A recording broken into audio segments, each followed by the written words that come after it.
Daniel McCartan from WFAN here on Radio Row with Akbar Gbaja-Biamila. Gbaja-Biamila. Damn it. I was practicing it. That's a hard name. It took me to the second grade to learn how to spell it. No. So you're good. No, it's my name. It took me till the second grade. I'm sorry. Yeah, I'm practicing the whole No, you're good. You're good. So you're here with Experian. What Yes, are we I'm doing? here with Experian. It's so cool. I've had this partnership now for 6 years, and it's the dedication that they have to helping people with their finances. Experian Boost allows people to go out there and really elevate their credit score by self-reporting their payments for their utility bills, paying for their streaming services like Netflix and Hulu.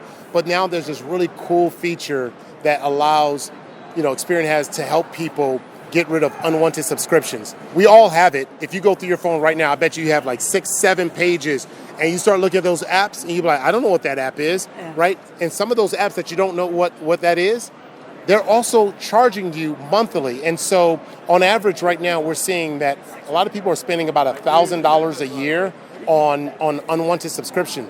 Experian is here to help. People think when it comes to saving money, it's just about taking your paycheck and putting money aside.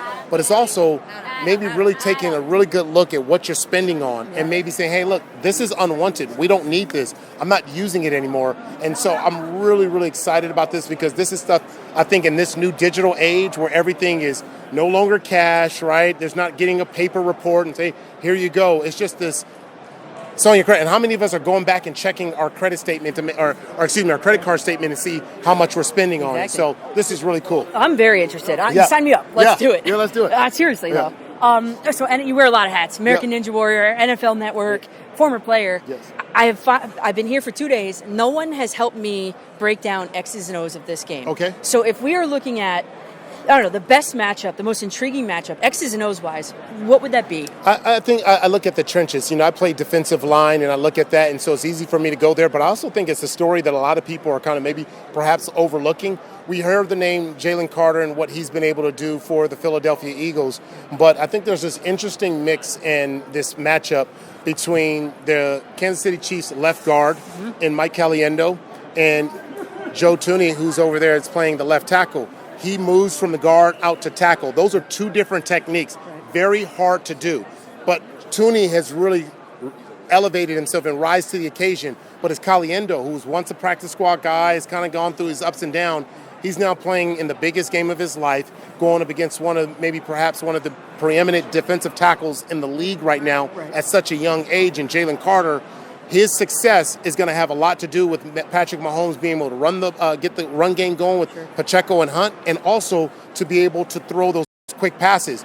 The quickest, when you talk about X's and O's, the quickest path to the quarterback is not the outside edge where the defensive end has to run roundabouts. Right. It's the ability to win on the inside. It's literally the open door straight to the quarterback. Is from point A to point B is that tackle position. Right. If Jalen Carter whips up on Caliendo, get that, not even the short passes and the quick passes from Patrick Mahomes, that it's going to be hard for him to get that off because he's going to have a guy right in front of his face. Yeah. So that's the one I'm looking for. And it's blind side, too, left side, blind side. Yeah, the left side is the blind side, but I'm comfortable with Thuney being able to handle his business. It's what's going to happen on the inside, because if you beat that 3 technique on the outside edge of that inside guard, and you beat that technique, you're right in the quarterback face in a second and a half, and we all know when I look at Patrick Mahomes, he's throwing that ball between 2 and 2.3 seconds, which is extremely quick. Fast, But if you have somebody in your face in 1.5, good night, Irene. Yeah, okay. Well, being from New York, I've been asking the Saquon Barkley question a lot. Yeah, love Saquon. Me too. Yeah. And he's still beloved by Giants fans who are conflicted. Yeah. What is the difference? Because he didn't have this kind of, maybe his rookie year, but this success with the Giants. Yeah. Is it just that the offensive line with the Eagles is better? Well, look, there's so many different factors. There's schemes.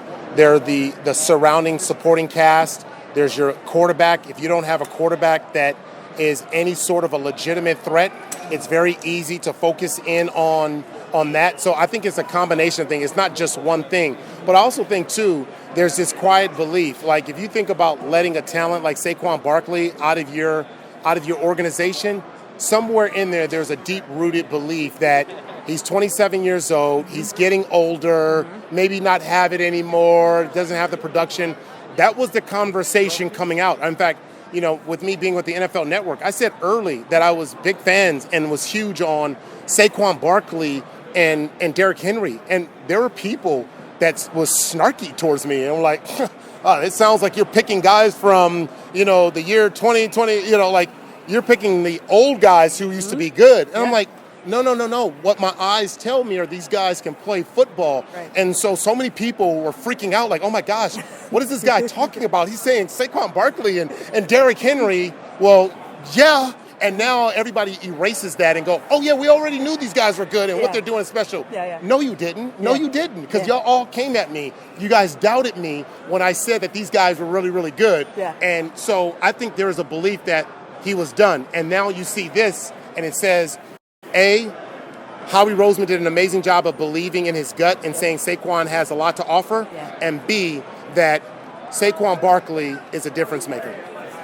We need names, Akbar. We need names. Who are those people that said you were wrong? Those people, they know who they are. You know who you are. You know who you are when you doubted me. You know who you are when you came at me on social media. You know who you are. And guess what?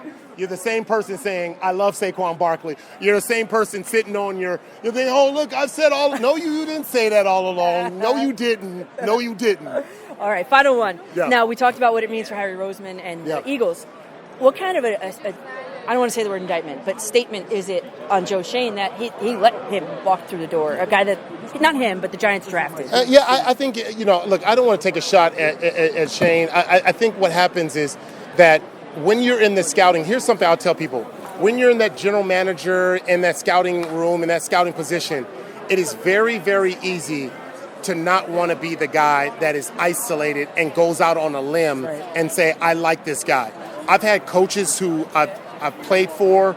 I've had, scouts who I played with, and they tell me it is scary to be the guy and says, I believe in that guy. Because if you are wrong on that guy, right, it now reflects on you, and you might be out of a job. So the tendency is to go around and say, hey, what's the consensus? Everybody likes him? Yeah, I like him too. And you might be the only guy that's not really in on him, but then you go on. So I think Shane is like, it's in the same situation where everybody's like, yeah, we should probably let him go. And there's one that probably really didn't believe it, but didn't have the courage to stand up on their conviction.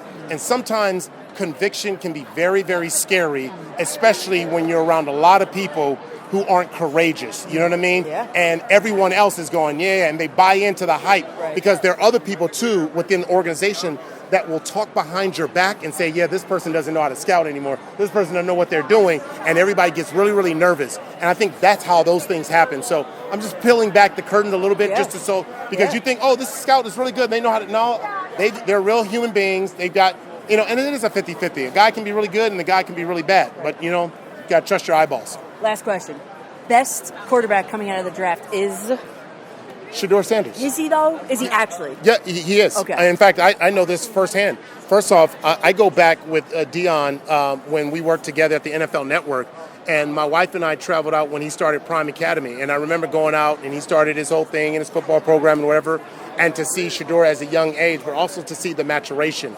I think when we think of this, we got to break out of this ideal, because I think people think Peyton Manning, you got to be Peyton Manning, you got to be Andrew Luck, and there's this weird box that everyone's framing what the best quarterback is. And I'm not going to compare him to some of the NFL greats because he hasn't gotten there yet. But what I can say is I know the hard work that he's put in. I know the mentors he had in Tom Brady. I know how he sees the game. I've gone out there to go see him play with my own eyes. Shout out to Dion for giving me those passes to be able to sit there and get on the field sideline and watch these guys and watch them. Travis Hunter is another amazing talent, but Shedeur Sanders is the best quarterback, I believe, in this draft. All right. Well, thanks so much, Akbar. I really appreciate it. Thank you.